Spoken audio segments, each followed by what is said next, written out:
Mark here for Wisdom and Knowledge 5, and I bring on Ian Ball from Montreal, and we are going to discuss. And Ian, there's no one better than you who understands what's going on in the world, and we are going to just do a 2024 year in review.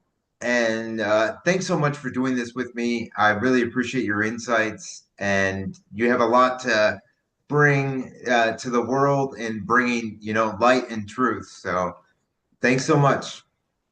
Well, thank you very much, Mark. I mean, I feel I wish I could dedicate even more time to the cause, but I would consider myself just a small player among a lot of very wise people out there who've been keeping an eye and reporting on what's going on. But I appreciate you giving me a platform to discuss what's going on, and particularly in this past year.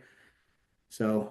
Sure. And I want to start out by some news this week, at least that we've heard Yeah. on speculation of Trudeau resigning. Can you chime in on that?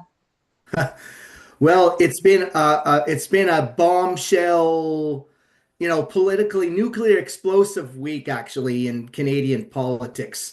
Unprecedented events have occurred.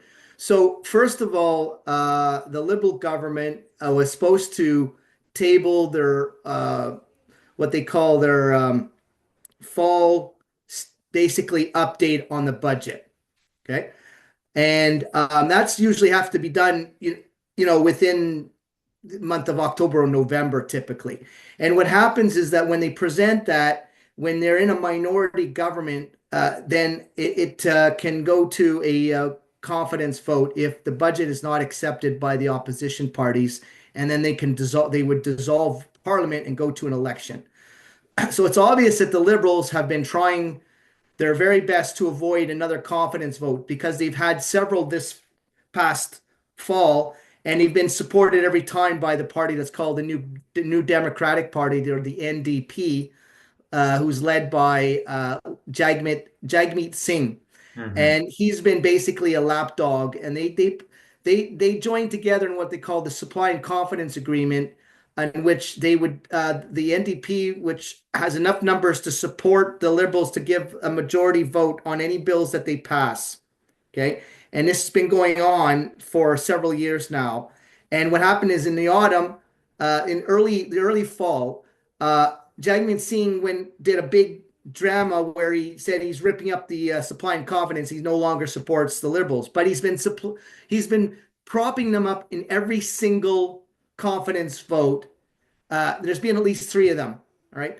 And so this latest one, it was so funny because the conservatives and Pierre Poilievre, who's the leader of the Conservative Party, literally took the words of Jagmeet Singh, who publicly said that he would call a non-confidence vote if the Liberal Party basically interfered with any of the negotiations with the striking federal workers, and now it's with the postal workers, right? Hmm.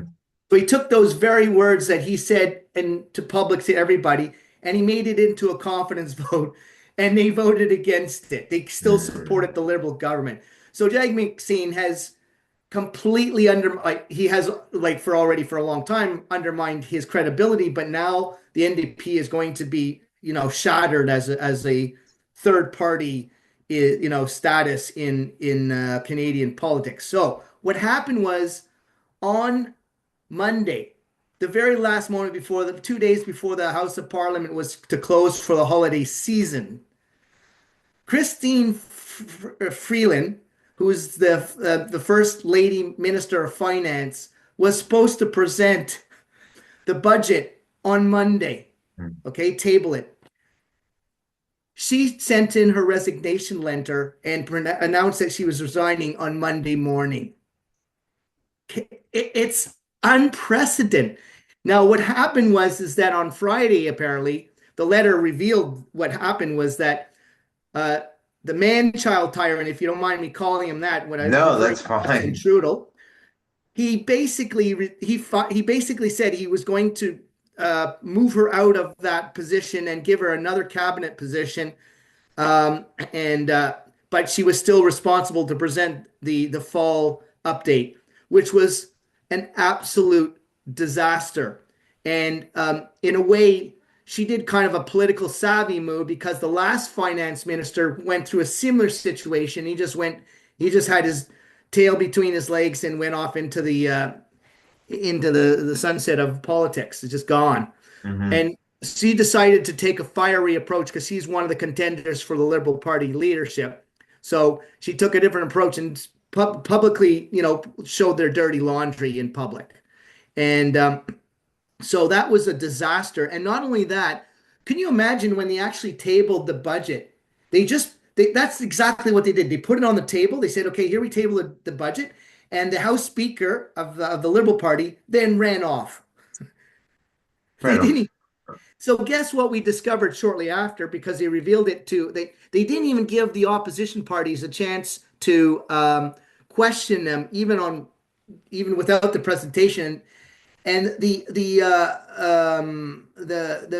media actually had access to this report and were able to question even before the opposition party. So what we discovered is that they had a $40 billion deficit like limit. They went 50% over. They were at $60 billion. And or even 40 billion is completely nuts. Like to give you an example, the Conservative Party, when they were in power, they got up to like they almost balanced the budget. And they had $1 billion one year where they had deficit. That was it. Compared to $40 billion and now $60 billion, we're done here in Canada. It's going to take years to catch it because all that debt, we have to pay Hmm. that debt off every month, and it's costing more than even our healthcare to pay off that debt.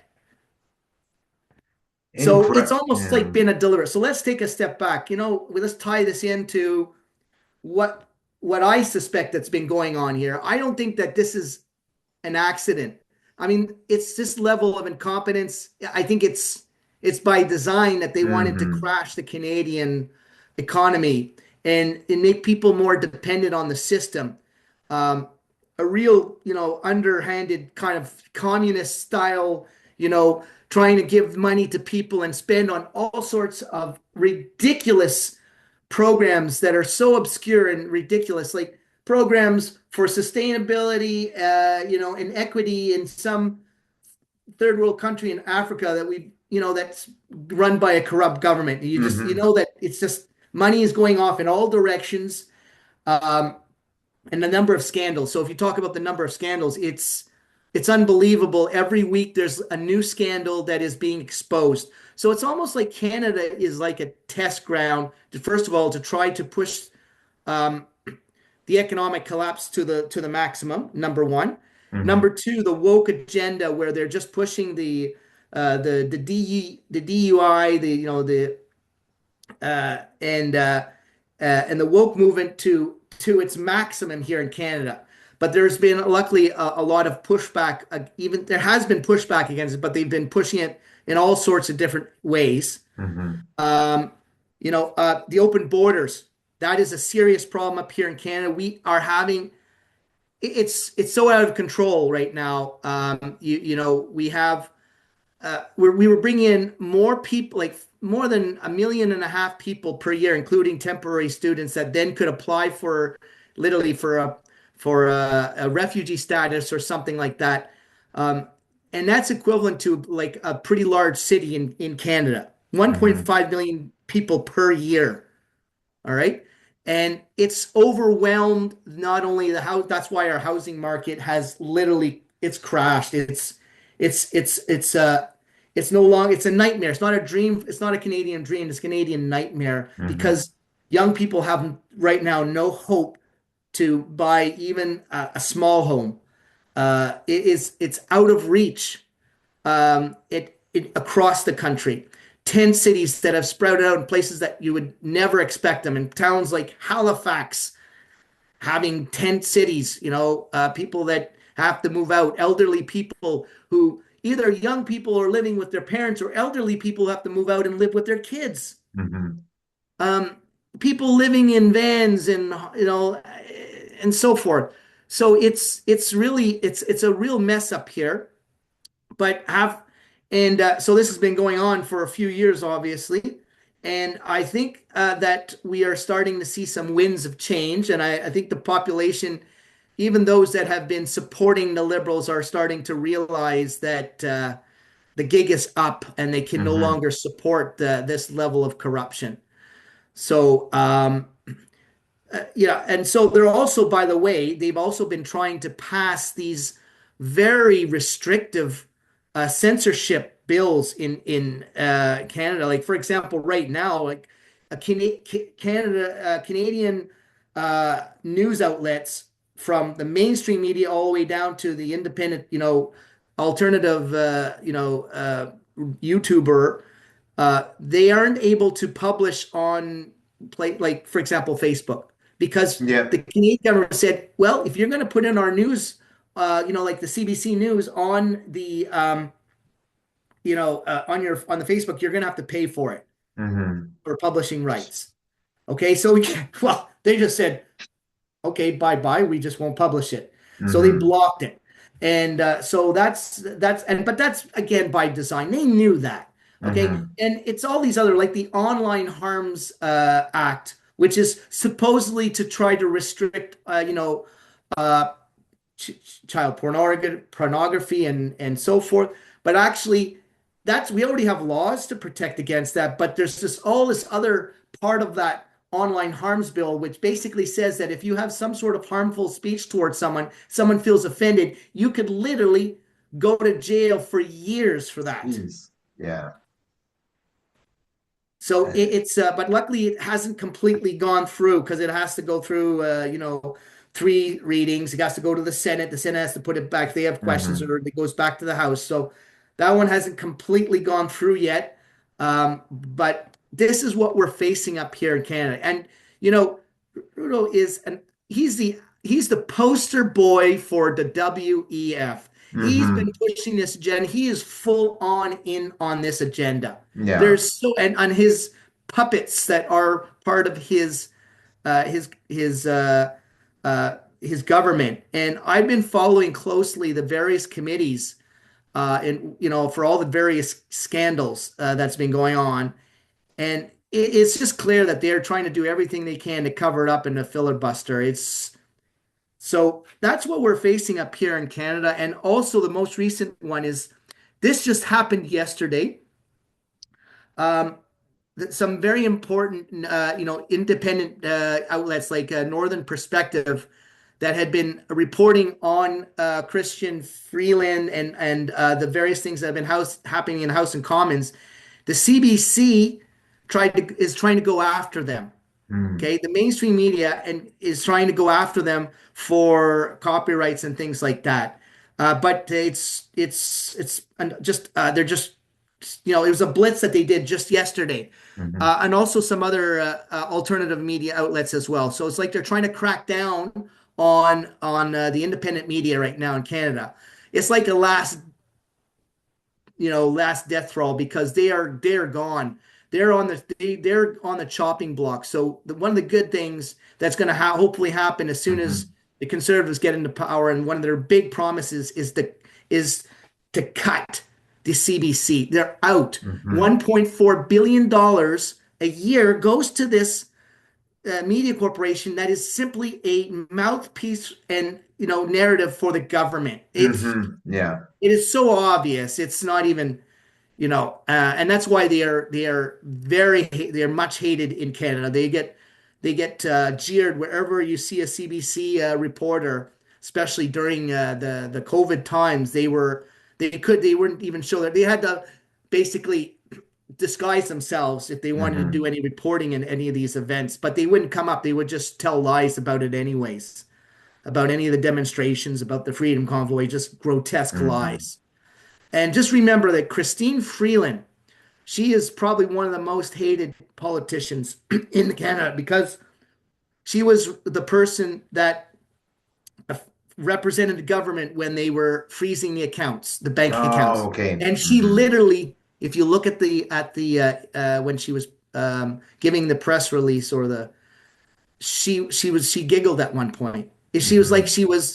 she was giddy about the fact that she had this power over people, and shutting down their bank accounts. It was so sickening to see. She's a horrendous human being, and she'll get her like she's gonna they're gonna lose their seats. I'm pretty sure. Hmm. Hopefully, they go into the obscurity of and just we don't ever see them again because they deserve a lot worse. They deserve to be in prison. Yeah. Yeah, I think we're not far behind you though. I mean, we're getting censored left and right. They got that. I know you're not personally probably a user of TikTok, but they're banning that in January. January, the day after Trump gets into office, it will be banned. And then what's funny is people are like saying, "Oh, well, the Supreme Court's going to hear." Well, these Supreme Courts are inhumane people. I mean, look at what happened in 2021. They almost passed no jab, no job. We are humanity. We're not supposed to be thrown at the mercy of these justices that Right. overlording us. It's ridiculous. And we've come to a time where you and I, we're not, we're all about humanity. We're not about, politics, but we have to at least keep an eye on things because Yeah. they're ramping up the agenda, don't you They think? are. Yeah. Yeah, they are. But there's I mean, let's put it this way. I mean, I don't I think that it's two sides of the same coin, Mm-hmm. but at least it gives us breathing room if the pendulum swings the other way. We know that it's not going to be a complete reset of the system that we need in terms of be a true free society without, Mm-hmm. you know, um, so we're still, well, especially up here in Canada, we still have to pay taxes. It's ridiculous. It's complete theft. Uh, you Yeah. know, and all the various government regulations and so forth that just serve as a bureaucracy, a medical system which is on the brink of collapse.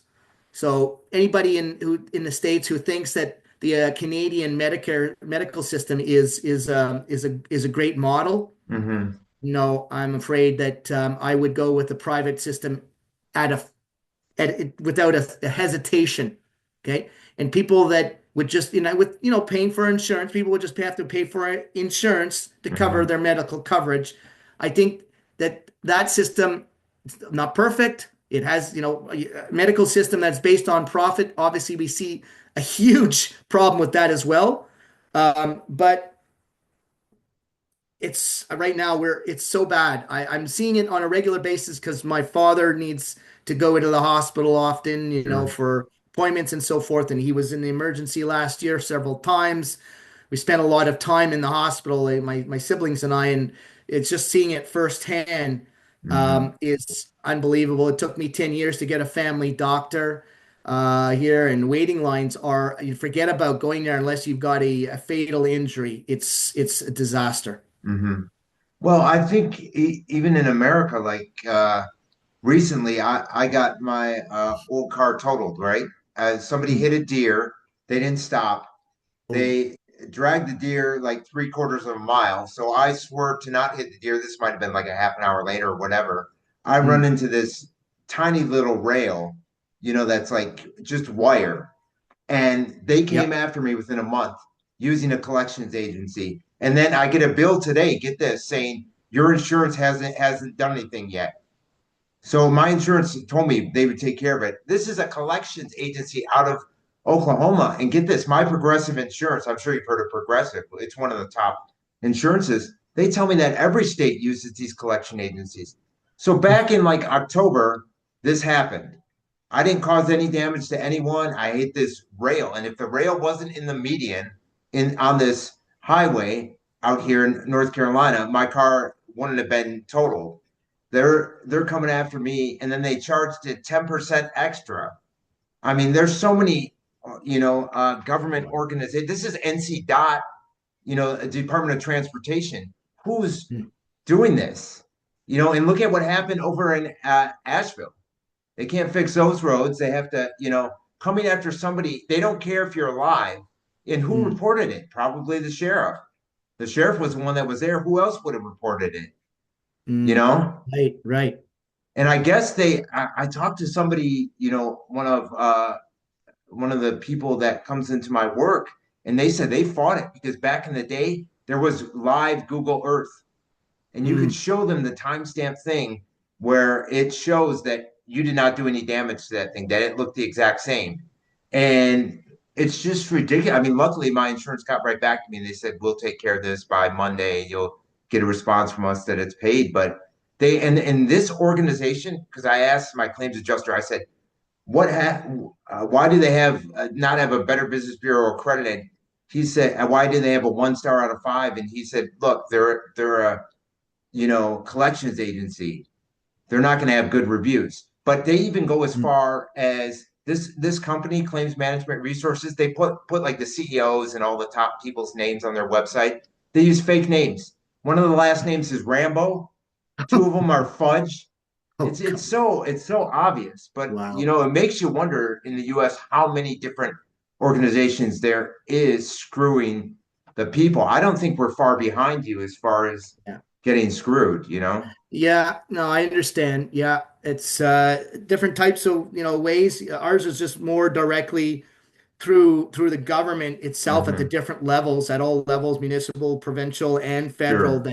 that we get hammered. But um, it's but it's like I say, Canada has been, I think, a model for them. For example, here's another example of something that is unbelievable. The MAID program, medically assisted in dying. You've heard of Mm. that Oh program? yeah. Okay. Oh my goodness, it is. Okay, so just recently, the most recent outrageous situation was a Paralympic champion, okay, was Hmm. asking for some type of operation. They offered him the option for MAID, Jeez. okay? Yeah, I Hmm. mean, how sick is that? And for me, Yeah. I see it as an agenda because it's part of a Hmm. depopulation agenda as well. Sure. And also for them to, to make their budget look better, if they can eliminate more people, then it's Hmm. less weight on the medical system, and then it starts to look better in terms of the numbers for their numbers as well. I mean, it's not about saving humanity or being compassionate, right? No, not at There all. was a case of soldiers that had severe cases of PSTD that were offered that as an option. They're Hmm. trying to push to have mentally people who are mentally ill to have that as an option as well. So this is how bad it's gotten, in Canada in regards to that. Hmm. So again, hopefully the Conservatives are talking about taking that program offline, but we'll have to see if there's going to be some degree of pushback. But Hmm. it's yeah, and like I say, we're in a situation where I see the pendulum swinging, but that's the problem is that we're living in this constantly swinging pendulum of going from the in Canada it's similar to what it is in the US. You go from the conservatives to liberals, the liberals to Hmm. conservatives. It just swings back over maybe one generation, because it's going to take a generation where the conservatives are going to be able to stay in power for at least 2 terms, maybe more than that, because of the damage. The liberals might lose their party status, by the way. Hmm. Literally, because the recent polls after all the shenanigans of Hmm. he's supposed to be a uh, a feminist. He claims to be a feminist, and he get this. So he fired the first Indigenous woman attorney general when she disagreed to Hmm. that's Jody Wilson Raybould, who was not agreeing uh, um, to wanted to go after a company called SNC Lavalin. And he was trying to prevent them because they're big liberal supporters. And because she stuck to her guns, he basically kicked her out of the party. Okay. Hmm. So, and now recently, again, he keeps talking how he's such a feminist. He says this with great pride, and he fired his first women finance minister, and then would give her a token job in the cabinet. Hmm. It's so pathetic. It's unbelievable. This is a guy that goes to a Taylor Swift concert, okay, while Yeah. Montreal is burning because of vandalism from the Palestinian protests. Okay, on the same day, Hmm. there was literally riots on the streets of Montreal Yeah. where they were smashing Mm. windows and burning cars. Okay, and Yeah. he was having a time of his life giving out friendship bracelets. Uh, this creepy man-child tyrant. In a concert, like you know, and okay, he was with his daughter, but as a father, I would say, okay, my daughter wants to go to a Taylor Swift concert. I'm just gonna give up my ticket and give it to her friend because There I you have go. an interest in Hmm. coin. Like he's a super creep. Hmm. It's so clear. It's you get this feel even when he talks how slimy this guy is. So this is all part of anyways. And like I said, he was the chosen one. As Klaus Schwab was very proud of his underling, no doubt about it, and that he had penetrated the Liberal Party. Because there Hmm. were several members that were graduate from the globalist school from the WEF. Hmm. Uh, so and so at least the conservatives are talking about they're claiming that they have no members that are of their parliament that of their party that are actually members of the WF, and he would ban it anyways. We'll Hmm. see. There's a lot of interesting talk coming from him. Um, it's like I said, we can't get too carried away, and I understand that this is the problem in the States is that people completely fall into the cult of personality with, Hmm. like, for example, Donald Trump. And it's not thinking that is it possible that it's just like he's just part of a grand controlled opposition, and Exactly. let's just keep the masses. We know they're getting a little bit angst, so we're just going to give them a few years of break from this, and we'll look like we're giving them some but it's still an illusion, and Hmm. we got to keep that mindset to keep them on their toes because they're promising all these things. We'll have to see. Like I don't know how you feel, but RFK Jr. is saying some interesting things in his position. We'll Hmm. see if he's actually able to actually you know uh, have an influence and change the direction of the medical system, and the FDA and all that And big pharma. one thing I did see him tweet that I really don't see happening is getting rid of GMOs, just because Bayer, who owns Monsanto now, is just and all Kellogg's, all those corporations. There's just so much money in that I Yeah. think that would be next to impossible. But a couple of friends of mine brought up a great point. You know that picture of him in the plane with Musk and they're eating McDonald's because he's in Yes. that Yeah. health. Well, that it came out that they were recreating a 1700s photo, but somebody said, was that a shaming ritual for RFK Jr.? Because RFK Jr.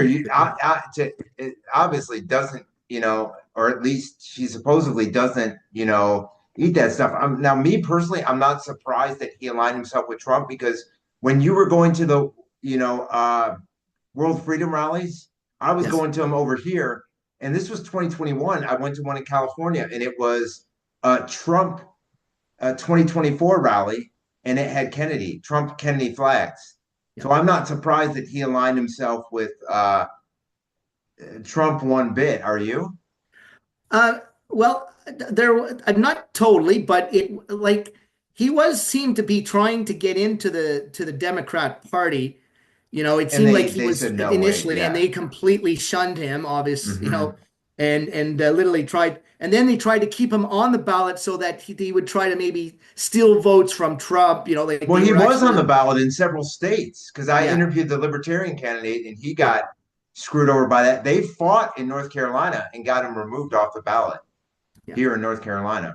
So he was not on the ballot here. Yeah. Yeah, I've been following RFK for a number of years before he even became like, I was quite impressed by the stance he's taken, on the vaccine questions, issues. He's very outspoken. He's saying some things that sound very interesting. The man obviously is very good shape, so he Hmm. practices what he preaches. He seems to look like, but we'll just have to see. Like we always have to keep a very keep that distance and not get our expectations up too high, I think, eh? It's Hmm. but in Well, terms but of don't you think it's similar here because they're saying that they're going to have to totally reshape the not that I am by any means political or a Democrat, but they're going to have to totally reshape that Democratic Party after what happened. well, it sounds like they're going to have to build it from scratch, Hmm. because first of all, the old guard there that's been holding tightly onto the reins, like Hmm. the Clintons, the Pelosi's, and Obamas. I mean, they're all deeply embedded, of course, Hmm. in the deep state and the agenda. They are, Even the Bernie Sanders and all those, yeah.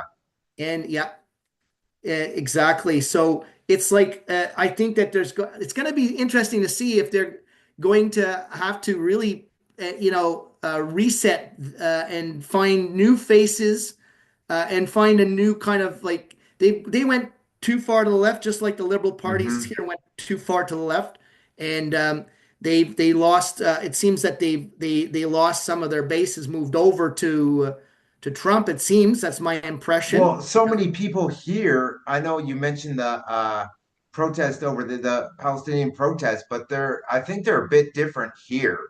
Like more, maybe they're not, paid protester or whatever it is. They're about humanity and what's really going on over there, and that's why they're banning TikTok because they're actually showing what's going on over there. But that swayed a lot of voters to say no. They either went, like even in like Dearborn, Michigan. I'm sure you know that area. A lot of them said either we're going with Jill Stein or they said no, we do not want Kamala in there because Kamala had no remorse for what happened over there, and they voted, for Trump. Yeah. I mean, it's the problem is obviously the protests have been focused on basically trying to use the same slogans that the Hamas used, to saying, from Up there, you mean? basically saying that they want to eliminate the Jewish state. So Hmm. obviously that completely discredits their entire movement if they go to that extreme point. So, and we know that the Hamas themselves have been horrendous on their own population. There's no doubt that the Israeli government and Benjamin Netanyahu is a total deep state, Hmm. player for many years. Um, Well, look so at what it's happened in 2021. Israel was on complete.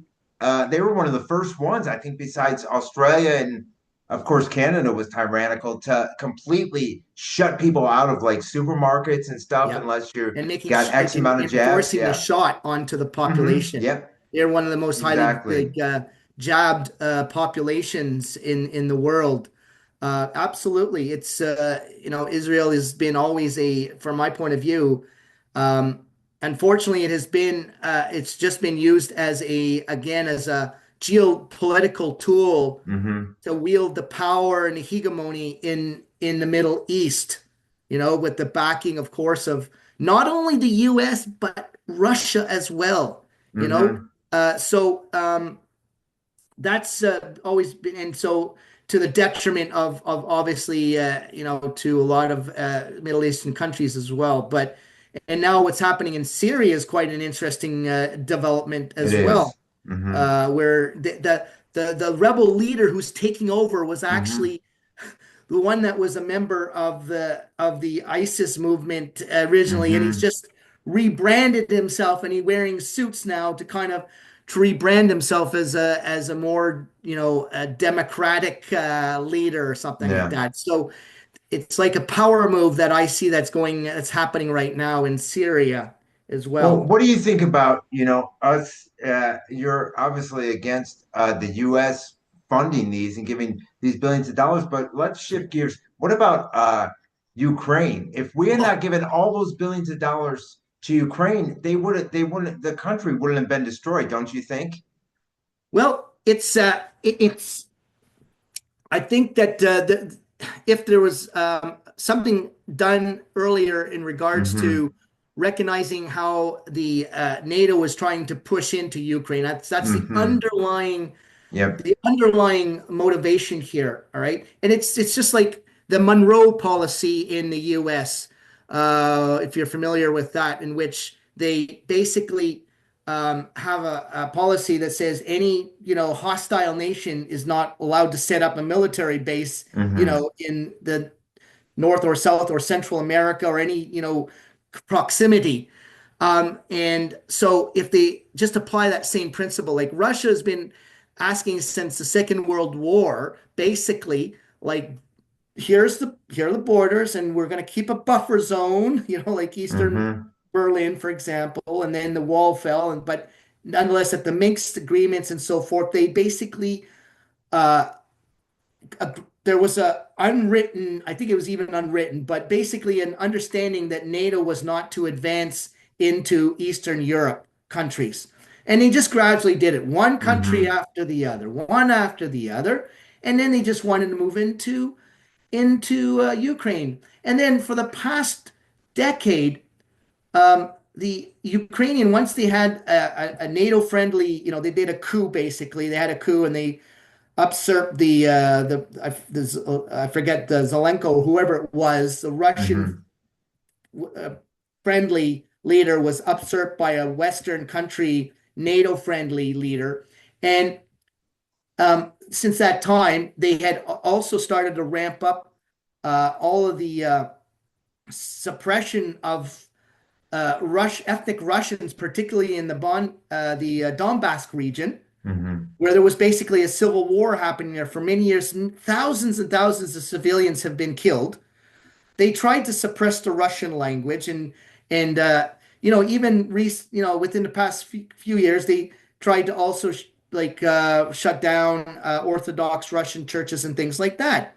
So you poke the bear, you get what you get. It doesn't mean that Hmm. you have to be a Russian file to kind of objectively look at this. And I remember listening to a very, and I wish I remembered his name if I can try to find it. There was a U.S. scholar Hmm. that did this talk about 4 or 5 years ago, where he's predicting, first of all, explaining what had happened and predicting what was going to happen if the Western nations and NATO continued on their Hmm. ambitious or aggressive kind of advancement. Yeah. So that's the root cause of it. And now it's a proxy war. Yeah. Basically, it's a proxy war for the US. This is, you got to hear this, Mark. Here's the latest policy from the Liberal government. They have a gun ban. They're trying to do a gun buyback program. Oh, And yeah. they've Okay. added They about tried that here. Yeah. 1,200 guns on the list of the banned guns that they want to Hmm. buy back. Okay. So guess what they were going to do with these guns? They were going to send them to the Ukraine. Oh, jeez. Oh, I am man. not kidding. Oh. How insane is that? Hmm. Okay. So what we're seeing is basically a decimation of Hmm. both Ukrainian and Russian soldiers. I mean, it's like Russians getting Hmm. their, hammered too to a certain extent, but Yeah. it's there's a new type of war that's happening in that war where they're using, from what I understand, and from people that have actually are watching basically the live footage and footage of drone strikes on soldiers, but they're taking out a whole generation of Ukrainians there. Um, it's got to stop no matter what. They're going to lose the Donbass region, Hmm. and there's no point in continuing this. Otherwise, it would go into a hot war. So if I see anything positive, if I can even see a silver lining in, obviously in let's say in Trump being elected, he does seem to have a tendency towards peace rather than war. And I try to be objective, right? I see weaknesses and strengths of, Hmm. of all these kind of leaders. But one thing is that he does seem to have a history in his previous term to ramp down the wars and not start any new ones. So I don't know how you feel about it, what your point of view Well, is, I but think the major issue though is the people that he wants to put in the cabinet. Like who is it? Mike Huckabee, who's just so oh, delusional and wants, yeah. he wants Israel to have all these regions. He said Palestine shouldn't even exist. When you look on a chronological map, Palestine was around in 1450 BC. I mean, it's just like some of his cabinet people, but he did. You're right on point. He did say, peace. That's what he ran on. And that's why a lot of people who were like in the Dearborn, Michigan region, or just using that as an example, said no, we're not gonna. They're sick of these wars, and that's why a lot of younger generation, I think, went out and voted the way that they did because they're against the war. They don't want this, going on.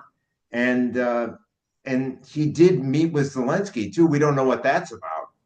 You know what I mean? Yeah. So, Yeah, I mean, it looked like he basically, the man obviously has a certain, he's got a certain authority in his demeanor and the way that he deals with these other leaders who are basically puppets. So when they're a hmm puppet leader and they meet someone who basically can take command of the situation, I yeah. think that they can have a better chance of swaying them. Let's put it that way, hmm if anything.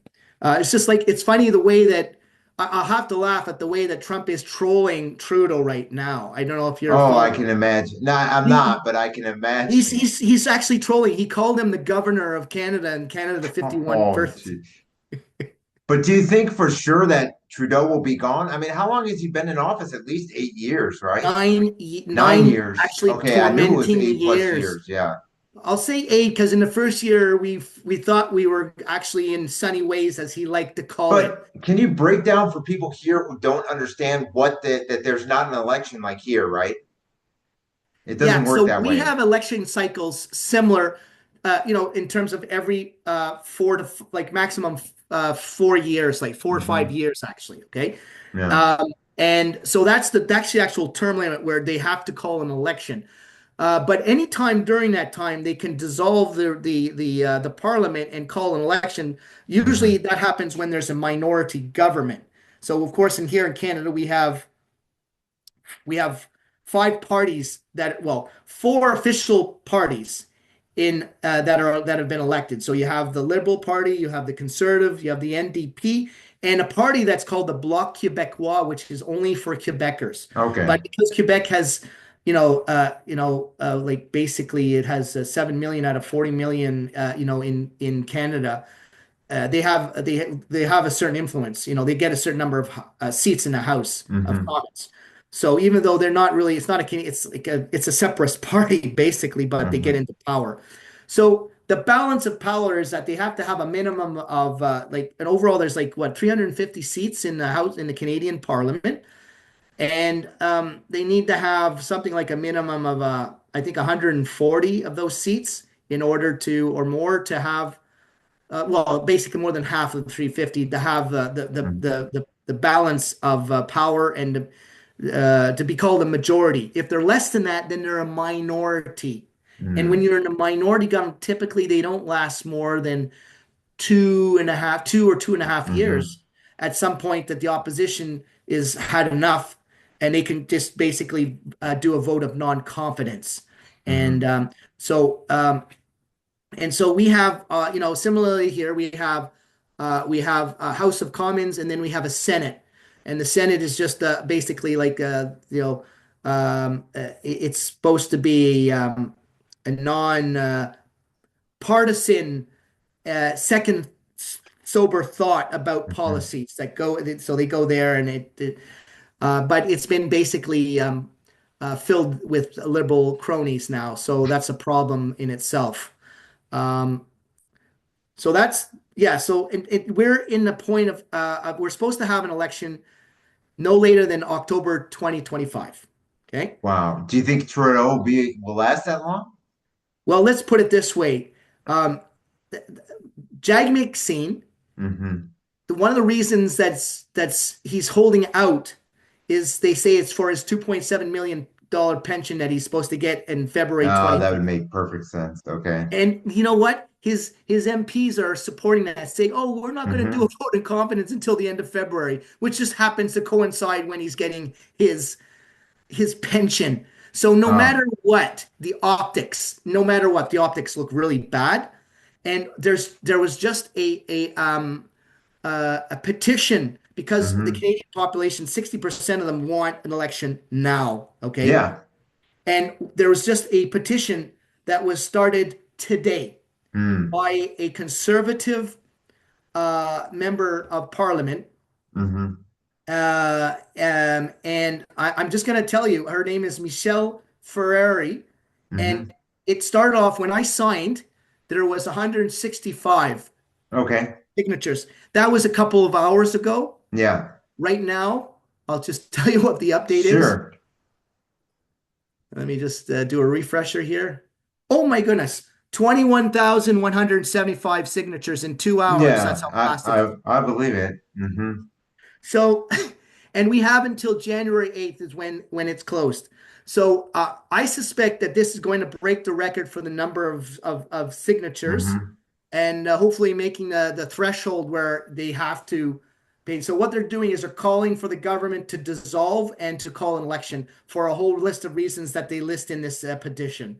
So I've sent it out on to all my friends and social media to try to move this thing along, and because we can't wait for Jagmeet Singh No, no, to no. do it because he's waiting for his, and it would just be nice to see that it would be called before it so that he loses his pension Hmm. because he's going to get probably voted out as well. He's going to lose his seat because he's Yeah. been such a stooge. This guy who's pretending because the NDP, they're Hmm. supposedly the party of the union workers, and they're the most socialist, supposed to be the most socialist party among the federal parties.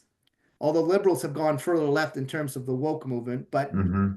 in any case, this guy, he's got like a Rolex, he's got a Maserati, he's got, he's living the life and he's a lawyer, so he's got a lot of money, but he pretends like he's the man of the people. And Hmm. oh, like every time he goes on the front line of these different protests, and to give you an example, like imagine that they actually had kind of like a mini January 6th in Canada Parliament where there was Hamas protesters. It was relatively peaceful nonetheless, Okay. that were blocking the way of even people going into the House of Parliament, and they were Hmm. inside. Okay, Yeah. which is not allowed. It's illegal. And Jagmeet Singh joined that protest because he just wanted to Hmm. show like he was but in fact he what he did was illegal. So they're trying to go after him for that. Hmm. But in any case, the man is he's actually one level slimier than Trudeau because he's propped them up and he's the biggest hypocrite of them all. Hmm. Yeah. Yeah. And now, when did it really start to become bad in Canada, where it's like you can't afford anything? When did this happen? Was it good before Trudeau was in office, or was it just going down that way anyways? It was steadily getting worse, but it really precipitated, of course, Hmm. during after the COVID, because Hmm. that destroyed businesses, people's livelihoods, and it's the fact that they've just been spending so much money that it's been caught up. The inflation just went through it went through the roof. We have Hmm. mortgage rates up to 7% on mortgages. And then the housing costs, because the one of the biggest impacts was bringing in all these people, and then so Hmm. you've got the larger population with fewer homes, far fewer homes, and so the housing costs have gone doubled over Hmm. his term. Okay, have literally doubled. Yeah. That's no exaggeration, including rents as well. Hmm. So I could say that it's been building up over the 8 years because of their he claims first of all that he's not good in monetary policy. He's admitted that in the past. He's not even good with numbers. He's admitted that, and he just like I said, I believe that this is part of a design collapse of the Canadian economy. The way that they Hmm. spend the money, and also by the way, they've attracted so many corrupt practices Hmm. because you got a weak government, you got a weak rules, and everyone's just they're it's like they're going to the gravy train. Just everyone is trying to get in there, uh, get their deals in and get. all their kickbacks or whatever. And it's really, really serious corruption. It makes third world countries like almost look clean in some of these corruption cases that's happening. There's this funny case. They had this minister, a liberal minister. His name is Randy Boissonneau. Okay, I don't know if you've heard of this case here. This is almost comical. Okay, this guy had a company that was supplying like masks and other medical things during the COVID time. Mm-hmm. And they basically, he's not supposed to be working with that company, because they had contracts with the government, but they caught him doing it. What happened was is that his partner, because it's a Mm-hmm. small company, right? Yeah. It's he and his partner and a few employees. So they caught him with these messages going back and forth between his partner and himself, and with the name of Randy. Okay. And he said, no, there's another Randy. He was trying to say there's Jeez. another Randy. And so everyone was saying, okay, so who is this other Randy? There's two Randys. Mm-hmm. And it was just got to the point where he was cornered. And then he also was trying to take advantage of the indigenous program, where if you claim to be an indigenous business, you get grants from the government. And Mm-hmm. he was trying to claim that he had indigenous background, but he was adopted. And it was Oh. not even clear that his family had indigenous background. Mm-hmm. This is how Yeah. sad this guy had actually, he retreated from his position in order to try to correct the misunderstandings and so forth. This is Mm-hmm. how bad it is here in Canada. The lies are so obvious, and in some cases literally comical. Mm-hmm. Well, I know you mentioned the media too, in like the CBC. Are you familiar with the indigenous singer Buffy Sainte Marie? Oh, I've heard the name, but I Yeah. can't say She's yeah, I I've think heard the she's out of the other area, like over yeah. more towards Vancouver. But the Yes, CBC yes, CBC came out with a smear article. She's legendary. I mean, she's yes. indigenous singer. I think she was real popular in the 80s. CBC came out saying she's not indigenous, and just it's a smear article. I mean, are you surprised one No, I'm bit? not, because whatever works for the government Hmm. narrative, they support it. They will support it. They will smear whoever they need to smear in order to prop up the government. So if it was Hmm. served the purpose of, because there's been a lot of criticism towards, even by indigenous leaders, if he's been booed out of meetings with them, Hmm. okay, literally booed out, and so it's not surprising that if there's anyone who was against his policies, who's been outspoken, they're going to get smeared. Yeah. And just to give you an idea of how nasty this narcissist is, he's like a wounded narcissist. And for example, Alexis Lavoie, who is a reporter for Rebel News, Hmm. so that's one of the alternative news outlets here Yeah, that I know exactly who you're Rebel talking about. News, I know yeah, that Ezra reporter. Yeah. Lazant and so forth, yeah. So she's from Quebec, and there was one time where she put the man child in place when she was actually got into the press gallery. Oh, I remember that. Okay, I've seen the clip. Yes. So during the protest, the Freedom Convoy, they targeted her for sure. They Hmm. literally shot a tear gas canister onto her leg. Oh, Okay. jeez. And they were Hmm. beating her with their batons. Yeah. I guarantee you that it was directed from above. They probably gave Hmm. a bonus to whoever would be able to harm her. That's what this narcissistic dude does. That's what Hmm. he does. And he is so incredibly narcissistic that he went to his to a imagine this on the worst day of their entire 9 years, where the finance minister resigns on the day where she's supposed to deliver the fall economic vote. He basically goes out to a rally and just tries to brush it off and says, well, the Liberal Party is just like one big family. And like any big family, there's sometimes arguments, but we always work it out. He Hmm. just tried to brush off his deputy minister and female finance who supported him from the very beginning. She's the one that who was always out there basically trying to push Hmm. his agenda. I mean, she's a horrendous person, Yeah. but give her credit for at least, you know, putting that bombshell letter out in public Hmm. as part of her resignation letter, and just put that man-child tyrant in the spotlight again. Yeah, it'll be very interesting to see what happens. I mean, but here in the, US, the problem is that just about all these politicians are being funded by, special interest groups, whether it be big pharma, APAC, you name it. And the only person I know of who would really be like a trustworthy politician is, I don't know if you've heard of him, Thomas Massey. He's the one that came out Yeah, and said, look, and he's criticized Trump. He said, I'm not taking any money from APAC. I'm not, yeah, I've doing heard of this this. He's politician. been Yeah, very outspoken. yeah. And his wife mysteriously passed away. Oh, yeah. I That's heard the one whose about this wife case here. mysteriously passed away. And it Oh, makes right. you wonder. Yeah.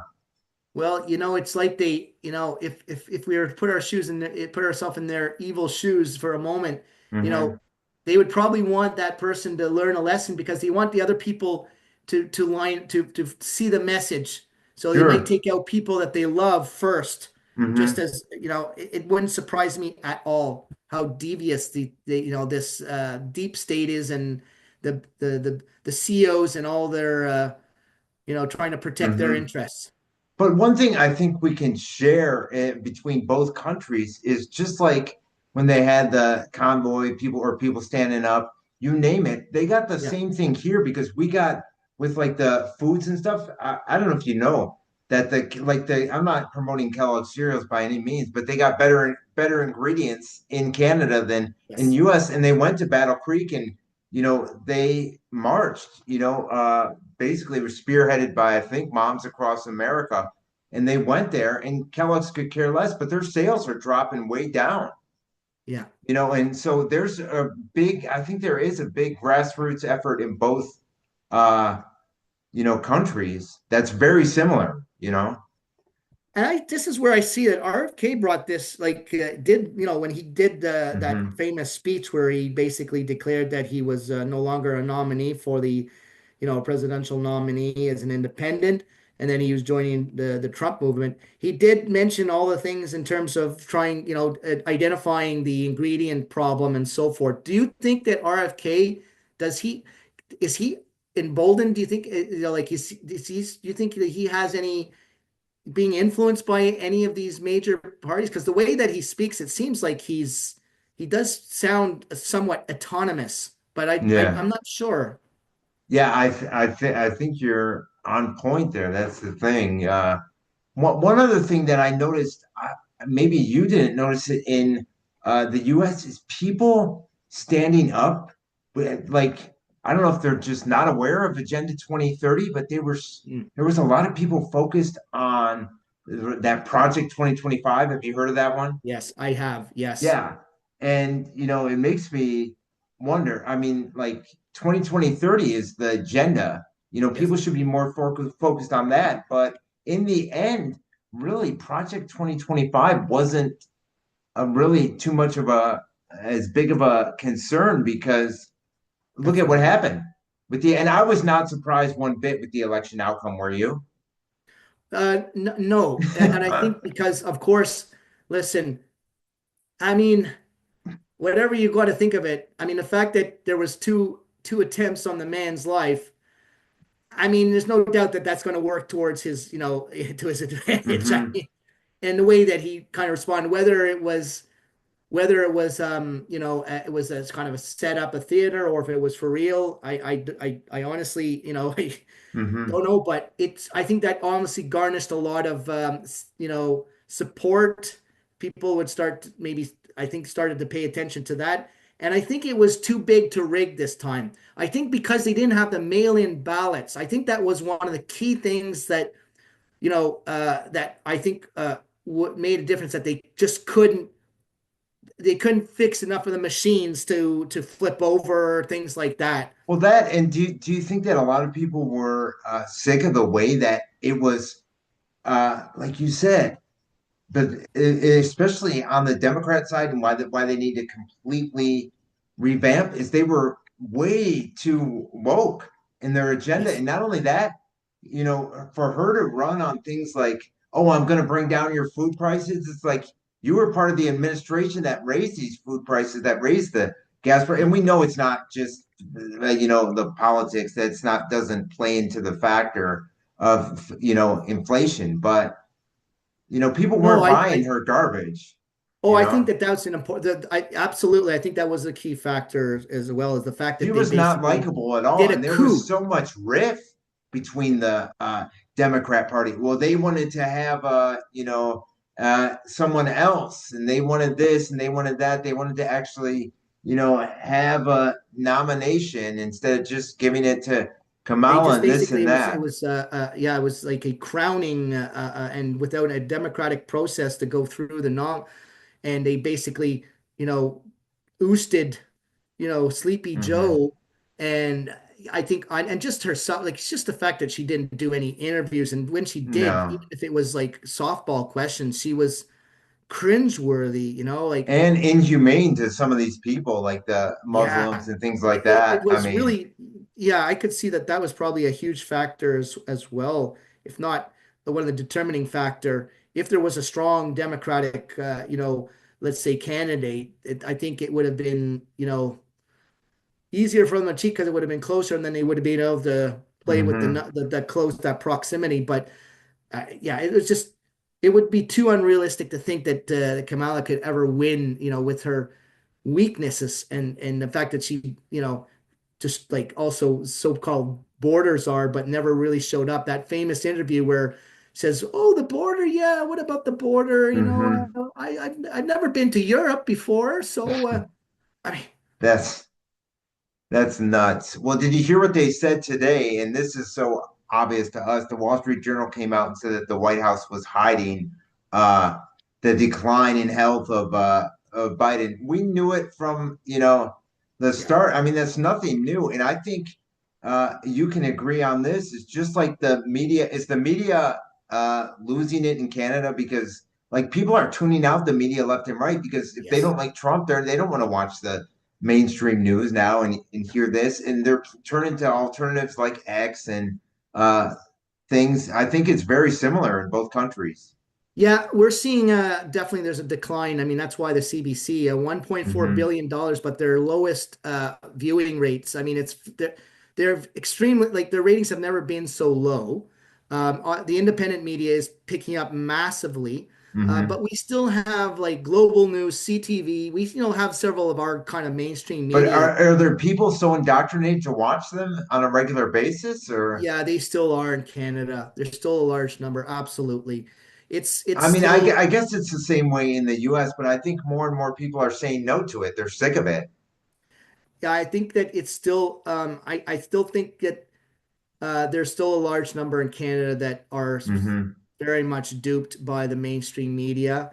They still have, they still basically parrot the narratives, Hmm. and it's that's one unfortunate aspect. That's why it was easier for them during COVID, basically Yeah. to clamp down, to do the Hmm. most draconian measures, in Canada, because they had a compliant population, have a pretty good control, they have a very good control over the mainstream Hmm. media, the messaging and so forth, and it's that's still a weakness here in Canada.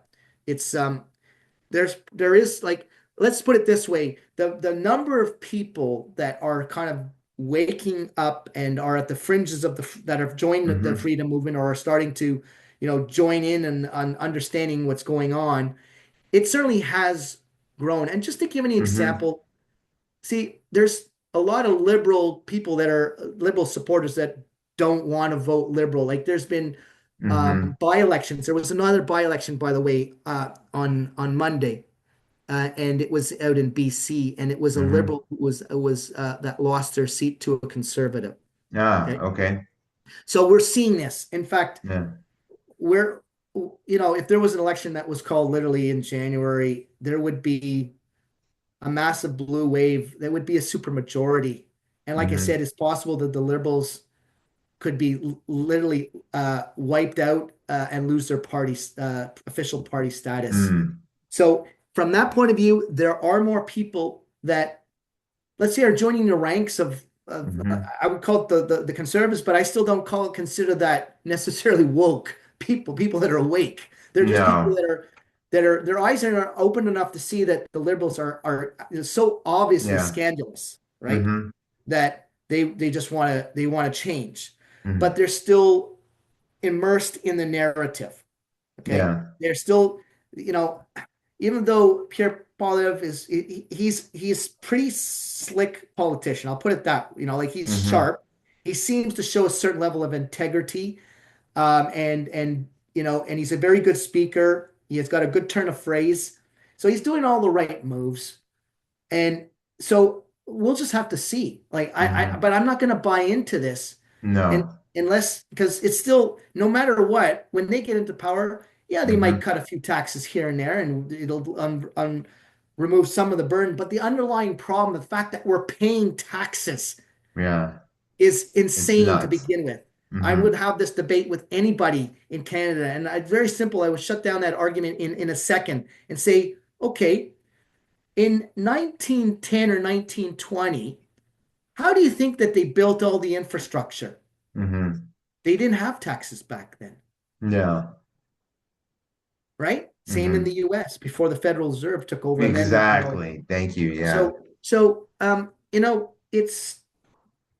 we're still gonna be stuck with this system. Hmm. So, and we have to keep up the fight. It's Same like different here. levels Yeah. of understanding. So at least we get people at a certain level to say, okay, at least you see that the liberals are scandalous. Hmm. Okay. And okay, you got an alternative here that's saying a few good things about, cutting taxes and also about cutting censorship bills. That's Yeah. okay. But there's still a whole other layer there that we got to Hmm. get to.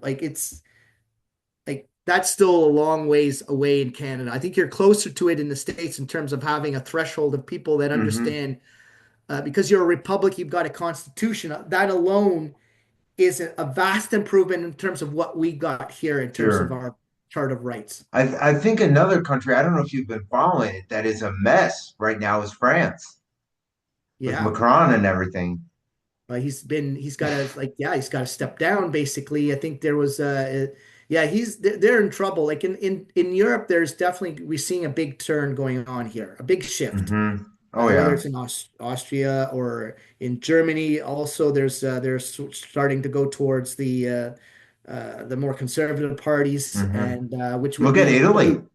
She Hmm? was one of the Maloney, the leader of Oh Italy. yes, She was one of the few that was invited by Trump to come to the inauguration. absolutely. She's a very interesting lady. She seems to have been very outspoken and speaking out against the globalist agenda. Hmm. Um, so, you're also seeing a kind of rebellion in the European Parliament as well. You have people like Christine Anderson. Yeah, So I've heard her speak. Yeah. yeah, and she came to Canada as well. I had the privilege and honor to meet her because she Oh, came nice. Okay. just after things started to open up in Canada, because she was so impressed by the Freedom Hmm. Convoy and the truckers that she wanted to meet them in person. So she came and she did a tour across Canada. Yeah. And when she came to Montreal, in fact, they were going to rent a hall in downtown Montreal, but they got too many threats, Hmm. and they had to at the very last minute they had to change venues to a place that was way out in the countryside.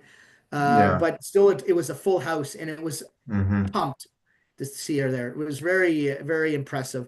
Very outspoken lady. She is so outspoken, and and there's also a Romanian fellow there that is absolutely on fire, against they see right through the entire Hmm. veil and they speak truth. So there's some hope there. There's some hope, and seeing what's happening here. Like I said, it's there's a shift, but it's Hmm. not the full shift that we need to, as humanity, in terms of being released from the bonds of economic slavery and from all Yeah. these agendas. That's still Hmm. that's still not yet. We're still not there yet. Yeah. What do you think? Are you familiar with El Salvador's leader at all, Bukele? I'm afraid I haven't had a chance Okay, to, yeah. but I'll look I into I it. know Yeah. he has eradicated the gangs over there and legalized Bitcoin as a tender. And a friend of mine, I wanted to get your opinion on this. He thinks that Bitcoin's going to be the CBDC, central bank digital currency. What do you think? Well, I definitely have heard that as a hypothesis. And Hmm. look, it wouldn't surprise me that they shift it into a CBDC in order to, because that is ultimately one of the 2030 agendas is to get it in Hmm. a digital currency, and then basically, everything is going to be centralized. They'll be Hmm. able to track your every single transaction, and then so to me that is a plausible scenario.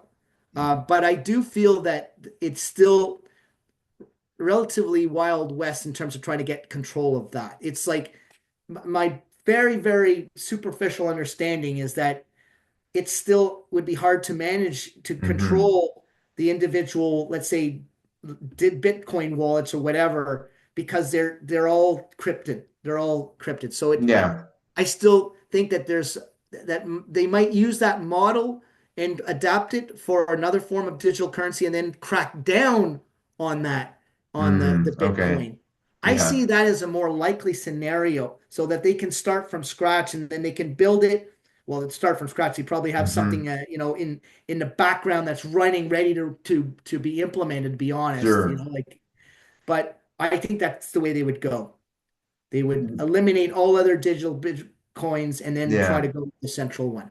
Ah, I see. Yeah, that would make sense. Have you been following the drones and what happened in New Oh yeah, Jersey I at all? wanted to see what you were.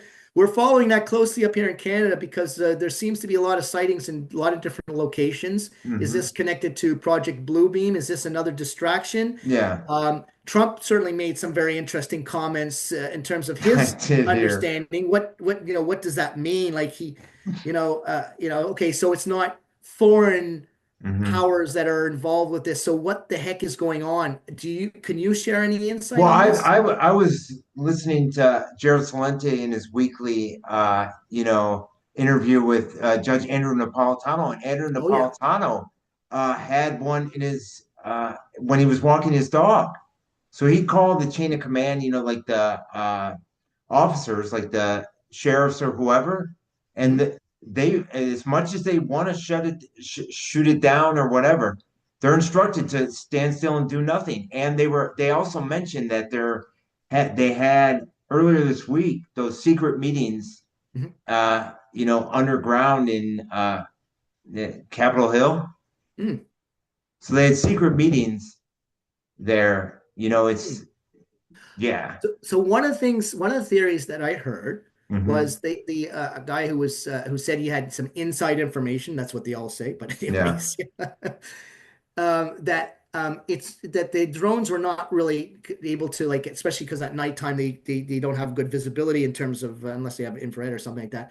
He was saying that there was a possibility that there was some sort of dirty bomb that was in that had been discovered somewhere, or that there was some intelligence that there was some dirty bombs, and they were using these drones as sniffers to pick up any detection of types of gases or something that would be associated with it. That was one of the theories that was being thrown out there. Hmm. Is that just another kind of smoke and mirrors that they were just trying to throw us off? I don't know. Or is it just something to it? I think the Still U.S. very is murky behind for it me. personally, Still, but we can't I'm prove it. sorry. I think the U.S. is behind it personally, but I believe it. The we U.S. is can't prove behind it as that. well. And maybe they're using some other advanced space technologies that they And haven't. they did say this, that there was something that happened in the past where, you're not allowed to disclose the information when they're in those meetings, but there's a way that you can legally do it. And you know who did it? Lo and behold, Dianne Feinstein did it once. And Yeah. she disclosed something. He goes, I'm by no means a fan of Dianne Feinstein, but No, she no, of did course not. this, and she went out and gave the bill to I think it was the House or whatever, to read it in front of the House and Right. disclose it to the public. So somebody needs to. They're like, we're hoping somebody will do that, but I don't foresee that happening in today's times. Well, do you feel, I'm sorry to also throw questions back, of course, but No.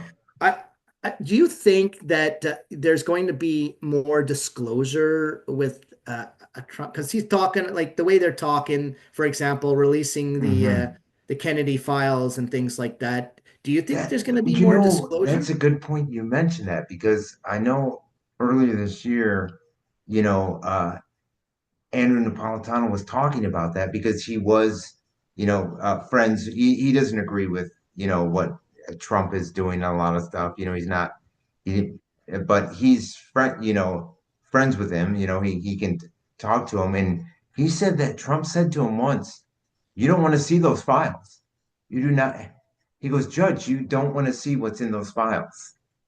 So it'll be very interesting. It'll be Yeah, interesting to see if what he. Trump. yeah. And I will say this for the US, it was encouraging to see people didn't take to the streets like they did in 2020 because you know what I mean? Like in Yeah. 2020 they lost their minds. I mean, I was Yes. back then, or no, it was 2016, sorry. Oh, yeah. Oh, right. Yeah, yeah, Yeah, yeah. 2016 they had lost their minds, and this was back when I was living in LA and I was still doing TV shows. And that's when I cut out and I said, no, this is propaganda. This is all, just pure. Oh, because they were doing tearing down statues. And that's Oh, all yeah. that they were booking me for. And then I watched one show with Jeremy Piven. It was called Wisdom of the Crown. And they had me right up there. And I just watched it recently. And they had me right up there. And I was one of those people saying, we are the superior race, like a you will never erase us. And I'm like, no, I'm glad that I got out of it. I'm glad that that show was completely hidden. I'm not proud of being part of that, but it's just, yeah, Sorry, insane. I got my granddaughter. Oh no, you're fine. And one other thing, I did you know that there's a lot of these futuristic AI movies, and Yes. did you know a lot of them are filmed in Canada? There's one, I don't know if you have Amazon Prime, but you need to see I this movie yeah, Level. that's I have not the full membership, but yeah, I think you can rent movies though. You need to rent watch this movies. Yes, movie. exactly. You need to watch this movie Levels. It It's called is Levels. Levels, and it is filmed in Winnipeg. Yeah, It's a 2024 movie. Basically, you're living in like a digital universe, and people are not. called You, Levels. I'm you gonna need to write that see it. down. Yeah, Levels. And it's funny because one of the stars. Well, the one of the main stars, I did email, so I'm working on getting her to come on the podcast because I'd like to, see what they think. I mean, even if they're pro agenda, if they're pro this, I'd like to see, exactly what goes in the mind of these people. And so we'll see. I mean, her agent said out of Toronto said, thanks for the kind words. She's busy over the holiday, but she personally suggested that I reach out in after the holiday. So I'm definitely going to do it. Interesting. But Yeah. you need to see this one because when you see, Musk and all that, stuff and who Musk is aligned with, Yes. Yep. this And his is mother. very, yeah, His mother. exactly. Yeah. So, Yeah, but that's why no, we have to keep a very close and sharp attention to the subtleties. Like, I mhm, find that the controlled opposition is very, very sophisticated. And it yeah, seems to me that they just know the boundaries of human nature and they know that, hmm, okay, we know that the population is now and kind of on a critical mass is moving in this direction. So we're going to move our controlled opposition in order to to keep their keep the veil like closed on the most important yeah, things. But hmm, they'll give us a few little tidbits here and there. You yeah, know, it's like that famous conspiracy theory, or maybe reality that Alex Jones is actually Bill Hicks. I yeah. mean, Oh, that one, yeah. I had saw that many, many years ago, actually, Okay. many years ago. And the people that were doing the analysis were quite convincing. And the fact that also Hmm. Alex Jones made reference to Bill Hicks and his own the manager that he works with, or it was the best friend when he of Bill Hicks is Hmm. somewhat of a coincidence, or not, right? Yeah. So in any case, it's we just you have to keep a close eye on, like we can't allow ourselves to be settled like, okay, the conservatives are gonna, they're gonna clean the house and we're good to go. Or the same thing for, Trump and the Republicans. Like, Hmm. we sit back and say, okay, things are going in the right direction. So we got to stand on guard and we got to Yeah. keep. Well, look at what happened here with like in Asheville with the hurricanes, and Yeah, then that was another thing with the media is that FEMA director came on and oh, Trump supporters, this, and it just focused all on Trump was inhumane. She yeah, that was focused that was on you saw that I like she heard. went on 60 Yes. Minutes and she was just like, and it's like these are and the thing was debunked that the militias came after FEMA. That was debunked. Oh, yes. Okay. Yeah. Yeah. Yeah. So it's, yeah, they'll throw in some, some whatever misinformation. Just, But that yeah. FEMA's so corrupt. I mean, they didn't do anything for the people. It was a grassroots effort, and Well, it's there's like you say, it's like, I think it was a land grab, right? It's basically, hmm kind of similar to what we saw in Maui, where, I mean, there's so much evidence to suggest that they were using DEWs there. And then hmm they put these black walls all around the affected areas and didn't let anybody in. And it's like all sorts of suspicious activity, didn't hmm let the firemen in, didn't allow them to have access to water, exactly. you know. hmm So they, are they using engineered weather to steer some of these, to certain areas? I don't know. I heard that they released the dams too in that area the day before because it wasn't even raining that hard. So it's Ah, yeah. So it really makes you wonder. And you and I, we did a great, podcast episode with Lavana, who was over in Hawaii, and she yes, I broke remember everything that. down. So it'll be interesting. I think down the pike, you're going to see more of those. Like even they said, I forget who it was, the WHO, they're saying that they're going to release a bird flu in January as soon as Trump Oh gets yeah, elected. Have they've you been heard trying. that? Well, they first of all tried with the monkeypox, and that just But it got everything's it got fizzling out memed because out too of it. It many got memed out people, of existence. yeah, too many people are not, falling for Yes. this. Yeah. It's not falling for it, like the credibility, and also, I mean, because there are like actions lawsuits that are coming out Hmm. against some of these organizations as well. So there's yeah, it's going to be hard for them to pull another stunt like that. They basically used all of their high cards, their best Hmm. cards in the COVID, I think. Even Yeah. maybe they thought it was a trial to go for something that they would get a full control. But they, like any plan, any sinister plan or good plan, it can Hmm. go. It doesn't mean it's going to go to its full potential. I think I think we are seeing that they've lost control of that, and they are nervous actually in terms of what's happening. For example, the Netherlands has um, issued a warrant for arrest for Bill Gates. Like, he's been charged. Oh, yeah. Hmm. Um, so we'll see. You know, Yeah. it's yeah, definitely we're in the historical times from the degree of where we see all of these dark societies and all these agendas have really come to the surface, and it's for more people to see.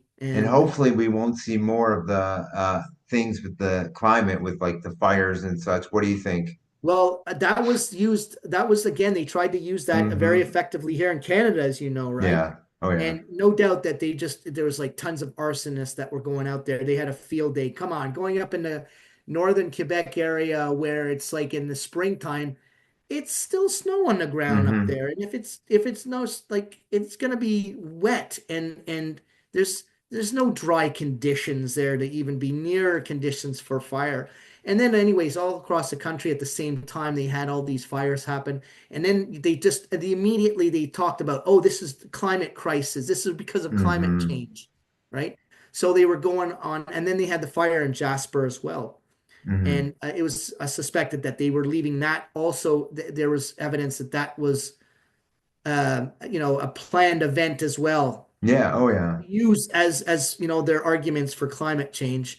I'm actually in a position of authority in my work where I actually give training to literally to provincial managers of sustainability and energy management. I give workshops to them, and I always make a point of giving them a form of a red pill in terms of Hmm. carbon dioxide.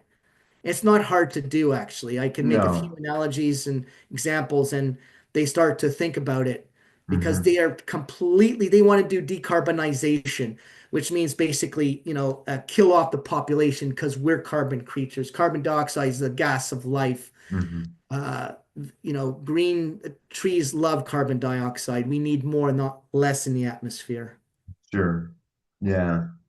Well, think we've been going for about an hour. I really appreciate this. We've done a great job of at least summarizing some of the most important events in 2024. Of course, focusing on the most recent because of what's happening in Canada and what happened here, with the recent election. But Ian, as always, I really appreciate it. Thanks so It's much always a for pleasure. giving us your insights. Well, it's a pleasure, Mark. Thank you for actually giving me a platform. And I mean, like I say, there's a lot of very intelligent people that I also listen to and that serve as the basis of where I'm getting my information. So I give them credit. And it's like a big three-dimensional puzzle, trying to understand how all these pieces work Hmm. together. And I always appreciate you giving me an opportunity to talk. Sure. For Wisdom and Knowledge 5, I'm Mark. He is Ian. Thanks so much. Really appreciate